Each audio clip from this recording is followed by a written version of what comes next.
President Trump's State of the Union will be more like a state of the world. Everyone's going to be watching, and Trump's words and decisions are rapidly rewriting the rulebook on both historic alliances and present-day emergencies.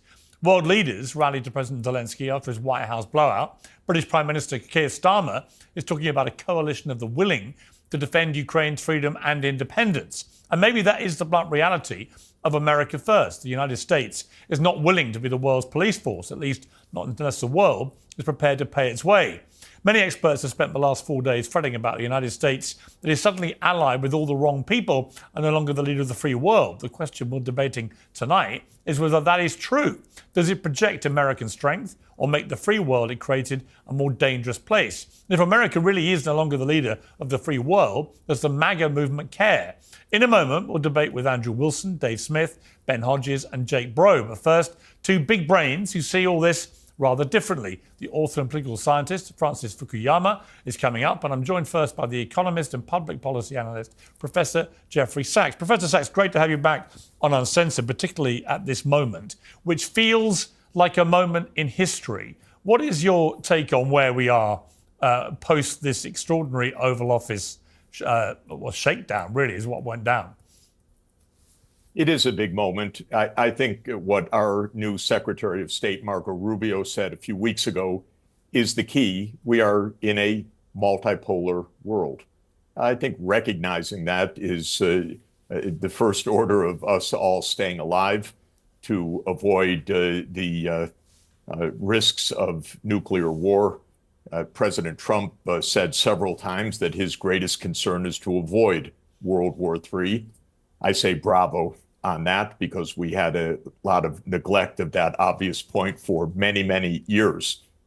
So we are in a multipolar world. China is powerful. Russia is powerful. The United States is powerful. If Europe gets its act together, which I hope it does, Europe can be powerful. India will be a great power. That's a reality. Now it's a matter of these great powers not blowing each other up, not getting into a direct war, and also making sure that the rules of the game don't abuse the rest of the world. This is feasible. I think we're on a more realistic course now than we were actually just a few weeks ago. Do you think we're going to get a peace deal in Ukraine led by Donald Trump? And if so, how do you think this settlement will look? Well, we know how the settlement will look when it comes, and you can look it up online. There was an April 15th, 2022 draft agreement nearly signed by Ukraine and Russia. If you reread it, as I've done several times in the last few days, it's a good agreement. There were a few details left to be concluded, but basically it was fine. But the United States and UK talked Ukraine out of the agreement, said continue to fight, don't accept neutrality. And unfortunately, since that bad advice, till today, about 1 million Ukrainians have lost their lives or have been gravely wounded. It wasn't good advice. So we know what the agreement will look like. It was already just about agreed. And so for those who are not up to speed with that 2022 memorandum, how would you summarize it?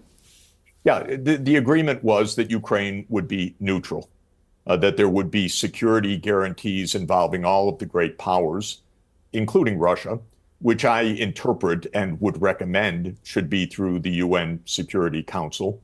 There was an annexed map which showed what the territorial lines would be, and this was at the verge of being signed.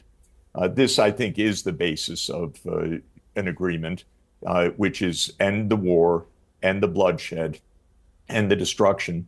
The longer it goes on, the worse for Ukraine. I said that 2 years ago, that any delay meant more loss of life, more devastation. Ukraine would not win on the battlefield, and that's true. Now, Donald Trump is basically saying, look, Biden played poker. He bluffed quite a bit. He thought that the U.S. economic sanctions would bring the Russian economy to its knees. Nope. He thought that the ATACMS and the HIMARS would bring Russia to defeat. He thought that unrest inside Russia would prevent Russia from mobilizing. No, it was a poker game. Trump is saying, I don't want to hold the losing hand. We shouldn't hold the losing hand. And Ukraine only suffers from more poker with a bad hand. Now, Zelensky may be trapped by extremists around him who threaten him maybe with his life or whatever if he makes any concessions. But he says until today, well, there can't be any peace other than the full restoration of Ukraine's territory up to the borders of 1991. It's impossible. It was impossible then. It was impossible in the context of the Maidan coup. It was impossible for anybody who has followed events closely from then till now.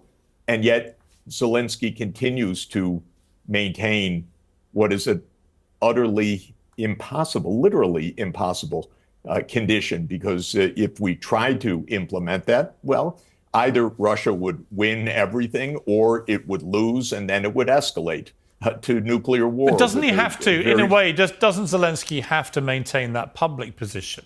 He can't be seen at the moment, before they've even got round the negotiating table, to be just ceding Ukrainian territory, right? I mean, no leader in that position would. I would just remind everybody that there were already the negotiations that brought this war nearly to a close 2 years ago. They were real negotiations. I went to Turkey to speak with the negotiators. I've spoken in detail with the negotiators. There was a negotiated end to the war. The United States and UK stopped it. And that's not controversial. That's just how it is, how it's been explained by everybody. Well, Boris Johnson involved. was actually on my show last week and emphatically denied that he was the instigator for Ukraine continuing to fight. He said they wanted to continue fighting. I don't know if he's the instigator. Maybe I don't think he was the instigator. I think the US was the instigator, but I think he was the messenger. So the assumption would be then that they freeze on the current lines, the 20% that Russia's now occupying of Ukraine, they would keep, albeit, I assume, with no transfer of sovereignty, because Ukraine wouldn't agree to that. That Ukraine would not. No. First of all, we can't negotiate. This is. No, I'm asking you what you think is most likely. Right. What I think should be done is a permanent peace, not a ceasefire or an armistice line. I don't want to revisit this war and have irredentist sentiments and lobbying for a renewed war and new military buildups and all the rest. I want peace. There should be peace. Ukraine's mistake, but by the way, it wasn't Ukraine's mistake. It was an American project that we've discussed that goes back to 1994, was to push NATO all the way to Ukraine. And that crossed Russia's understandable national security red line. And I would have respected Russia's national security red line because I felt that if you violated it, we would get to where we are today. So I would aim for peace, not a settlement that is grudging, imposed. We never will accept the sovereignty of Russia. What kind of peace is that? All of that is just a prelude to the next war. We should have real peace. By the way, there are three groups of people that are involved or should be involved. They're the generals. They know something about fighting, sometimes well or sometimes badly. They're the politicians. They know something about grandstanding. But then there are the diplomats. The diplomats should work out a real settlement.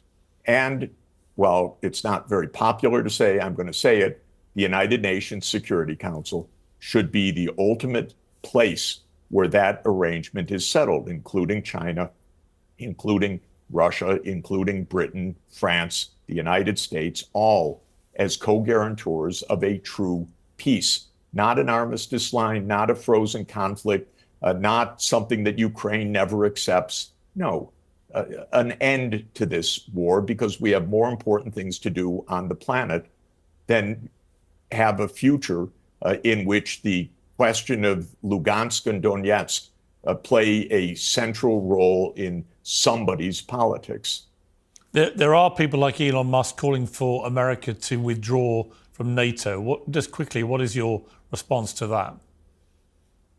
It will happen if there is no settlement of this war. If Europe says, well, I'm all in favor, by the way, of Europe getting its act together. And I was in the European Parliament saying this just very recently. I agree. But if Europe says we fight until 1991 borders are restored, the United States will wash its hands of all of this. I can tell you, they will not play a losing hand. They started this, by the way. The U.S. started this. The U.S. said we can go wherever we want. Zbig Brzezinski laid it all out in 1997 as clearly and explicitly as one can do. So the United States started it, but the U.S. drops countries like hot potatoes. That's my whole life, whether it's Vietnam or Afghanistan, now Ukraine. So if the Europeans push so hard, if Zelensky, because for whatever reason, as an individual, says what is not in the interest of his country, it could be pretty bad for the relations between Europe and the United States. I would not recommend that at all. Professor Sachs, great to have you back. Thank you very much. Great to be with you. Thank you.